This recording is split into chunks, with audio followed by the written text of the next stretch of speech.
Wyndham Clark, not nearly the name of a Brad Beal or Chris Paul. Chris Paul, we found out, is part of the deal that landed Brad Beal with the Phoenix Suns. And I don't think, and I think if you ask me the truth, do I think it's a big deal? Yeah, it's definitely a big deal.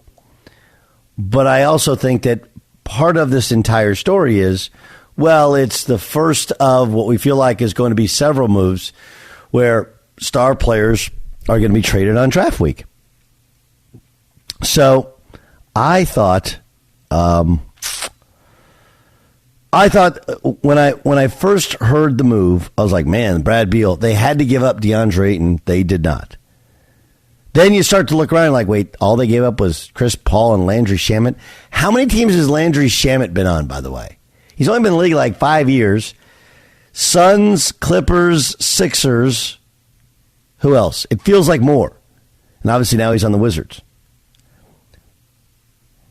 But I look at the deal and it's really interesting. You know, it has Matt Ishbia is the new owner of the Phoenix Suns. He was famously a walk-on at Michigan State. He's made billions in the mortgage business. He's a bright, young, successful guy that because he's from the Detroit area, he has an infatuation, it feels like, with Isaiah Thomas. And what's, I guess, most interesting is that Isaiah Thomas feels like he's kind of at the helm here and helping make decisions. And if you want to tell me that I'm wrong, there's a New York Times piece that says Chris Paul sat down for a lengthy chat in New York City. He found out about the trade from a text message from his 14-year-old son. He cited multiple times that Matt Ishbia and Isaiah Thomas want to go in a different direction. Like, wait, Isaiah Thomas? Yeah, dude, he's like the shadow GM. Shadow GM. The first thing is the idea that Chris Paul was somehow surprised, and he did act at least a little bit surprised when he was on Good Morning America today. That felt like an act. I was surprised, too. I found out on the plane yesterday flying here for this. You know, in this league, anything can happen, so you just figure out what's next. You literally found out on the plane? Absolutely. Wow. What was your first reaction? Don't push him any further. He's trying to be nice about it. Yeah, he is, right? Yeah. What's happening? I mean, like, look, part of it is that George Stephanopoulos. Like, you literally found out about it on the plane. Like, yeah, I was flying here. Like, it happened. Well, it's not like it was a surprise.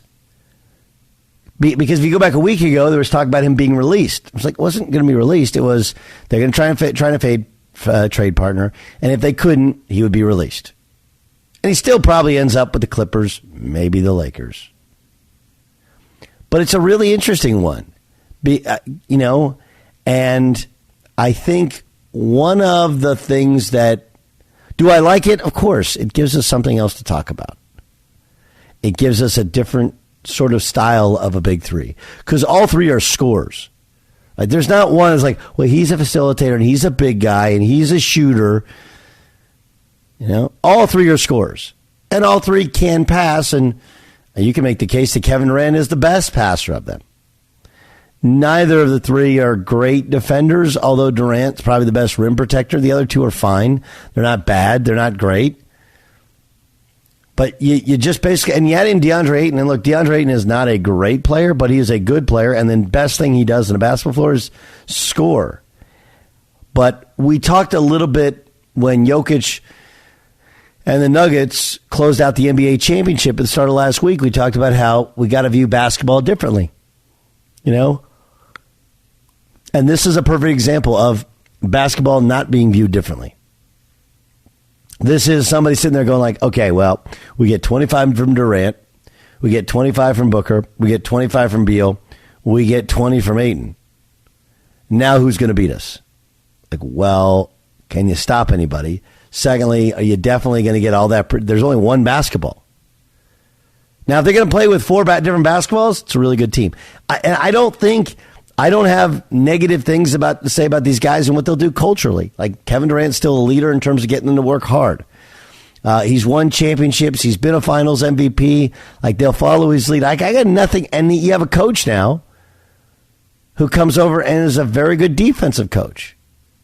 But 4 scorers is a lot. And 4 guys that are used to being the main, or Ayton's probably the only one used to being the second, the number 2, clear number 2, or now number 3, or even number 4 option. Those are hard adjustments. Buyer, do you think the Phoenix thing works? No, I don't. To a lot of what you said, I just think it's funny because on the surface, it makes it look like, yeah, look at the Suns are doing everything they can to win a title, when really it's just kind of easy. It may not be easy to satisfy a team like the Wizards or any other team in what they want in return. But it's a way of being like, okay, well, we put Durant, Booker, and Beal together. You guys make it work. I did my job. Move on. All right, if it doesn't work, it's the player's fault. And, yeah, I just don't think it's easy. I don't think it's the way of the NBA anymore. Yeah, it's not a surefire thing, especially with Kevin Durant's health as well. Like, there's no guarantee that he's going to play 70 games of the regular season. I'd be shocked if he does. Right. And so their standings in the West could be affected and could have tougher playoff runs as well. All these are very, very fair points. What do you think, Jay Stu? Are you into this new Suns team? I'm not into it. And let me just tell you what I found the most interesting about this. The Washington Wizards, and you guys tell me what's a bigger Siberia in the NBA than the Washington Wizards. And it's strange to say Siberia because it's not out in the boonies. It's a very metropolitan town. It's our capital of our country. But the Wizards just somehow became less relevant. And I thought going into the weekend they were the least relevant team in the NBA. So I think the Washington Wizards are the biggest Siberia of the NBA. Did anyone take issue with that, or is there a more also run team that's vague and not interesting? Ooh, that's a great question. I love the Siberia team. I mean the Hornets. Yep. The Hornets would be a team, right? I would say Orlando, but they do have young talent. That makes them more intriguing. They always kind of have young talent, though, right? Yes. But remember they had Aaron Gordon, and but yeah, I think that's one. Pistons. So you're telling me that I guess if you're traded to any of the teams we just mentioned, like if you're the gentleman that you just named that's been on 5 teams in 4 years, and you've been told you've been shipped to Washington, you basically been shipped to no hope. It's kind of like saying, Doug, I got you a hotel in Barstow for the weekend. Just a place where hopes go to die. It's funny. Can I carry on with that analogy? Is Barstow also fitting because it's the meaningless stop for Chris Paul on his way to another preferred destination? Oh, yeah, like you would stop on your way to Vegas from LA. I have one. I have. Let me make my point about Detroit. And a buyer, I'm sure, knows this. What arena does the Detroit Pistons play in, Jason Stewart? I have no idea. If it's not the Palace anymore. That's why you're asking. They knocked down the Palace, right? I don't know. I think they knocked down the Palace and they knocked down the Silverdome was the one that was decrepit, and they eventually knocked that down. But they knocked down the Palace pretty quickly. Remember when they played in the Silverdome and then they wore those see-through jerseys for a couple of years? I don't think they're see-through. I think it was so hot. I felt like it was so hot there. Yeah, they were sweating through their see-through jerseys. That was disgusting. Correct. They play at the Little Caesars Arena. That's what the guys do. That's very good. That's actually very funny. Thank you. Thank you. Yeah, it's actually like a really nice new building that's downtown. Like they moved back downtown, right? Because the Palace is at Auburn Hills. They moved back downtown, and like literally nobody even knows. I would challenge you. When was the last time you watched a Detroit Pistons basketball game? NBA Finals and they won? They played the Bucks in the playoffs, so I'm a little I'm jaded. A few years back, they played him in the first round when Blake Griffin was their only hope. Wait, I totally forgot Blake Griffin played. Yeah, he was hurt too. He was like on one leg. That's amazing. Blake Griffin's still in the NBA though. It's one of those things where like, how much did Blake Griffin make last year to do nothing? And, I do feel like there's a guy who could do like action movies or even do TV commentary, but he's just like, nah, just chill and be on an NBA team. That's the weirdest career trajectory, especially this day and age, because of how much money guys actually make. Doug, let me ask you a question then. Yeah.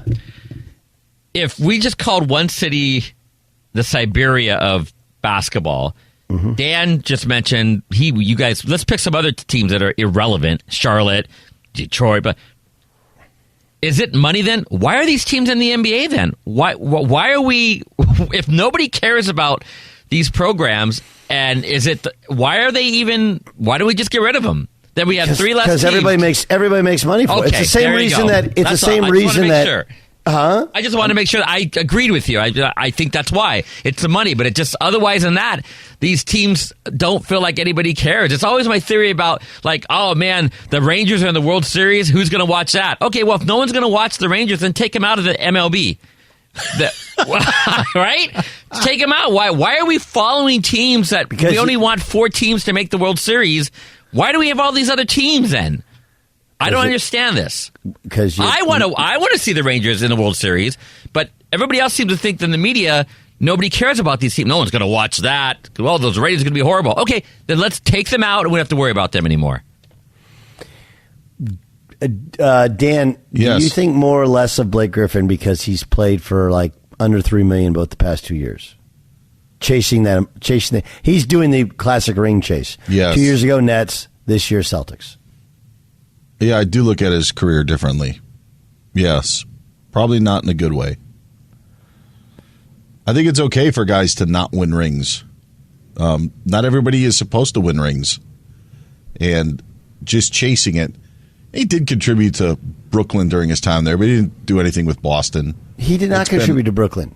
They didn't play him until the series was like almost over, and they put him in there, and he scored like one bucket, and people were like, see, Steve Nash is an idiot. Should have played him the whole time. Then you watch it like, oh my God, Blake Griffin sucks now. I thought he contributed in their series a couple years ago against the Bucks. So, but that that's right, because the first year. Yes, 2021. Yes, when he came out from the pit, yes. Yes, but it has been a long time of, since the days of Lob City. And it would be okay. I think it would be fine that if his career was just remembered for the Rookie of the Year and the dunks and what he did with the Clippers. And he dunked over the Kia? Yes. That was pretty good marketing. But it was a weird placement of the car, I felt like. And they also wanted to do like a Rolls or a Maybach or something, but the NBA is like, sorry, Kia is our official partner, so you have to jump over to Kia. That's what I thought was the situation. So it would have been really cool if it was a Rolls Royce that they rolled out there. But for some reason, Rolls Royce doesn't want to be the official automobile of the NBA. I went down a Blake Griffin rabbit hole recently just because he was on the sidelines with the Celtics. I'm like, what? I just wanted to find out more about him for whatever reason. And then when you go down that rabbit hole, then you get to the part where he shares kids with Matt Leinert's ex. And that whole interesting situation where there's a volleyball player out of USC who had, I think, 3 or 4 kids with ex-athletes, and the child support each month was over like $70,000. How about that for a rabbit hole? That is a rabbit hole to go down. I did know about his ex and Leinert's ex, and she was a basketball player too, so some genes there. But that wasn't the rabbit hole. How did we get here? What were we talking about? Oh, we're talking about the Pistons, the dog crap teams, and John's pissed off that why do they nobody exist? likes them. Is it, John, because you're kind of doing 2 questions in one. You're like, why do they exist? Yeah, John. Because nobody likes them. It's time for... Don't make me angry. You wouldn't like me when I'm angry. Release the Ramos.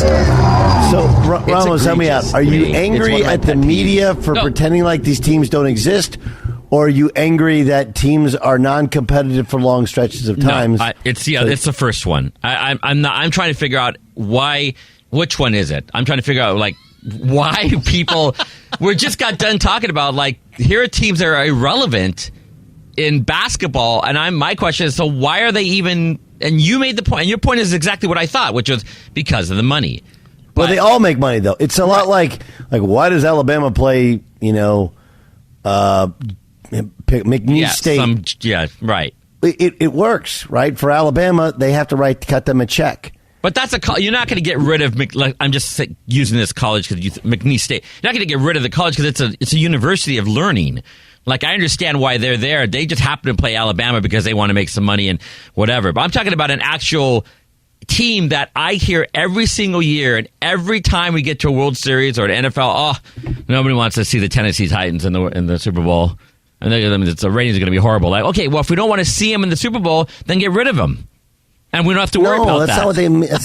That's not what it means? No, it means it's just not a huge following. Okay, well, and so it's like the Nuggets. Like nobody really want to watch the Nuggets and the Heat.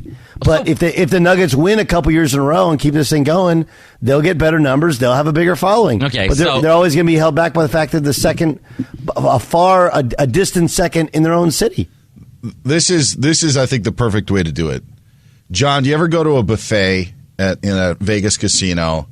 And I have, yes. Get steak. Yes. And you get chicken and pizza all in the same time. Do you guys go same plate or do you guys do different plates? I go different plates. Okay. But it's like a hodgepodge of like top foods that you would eat.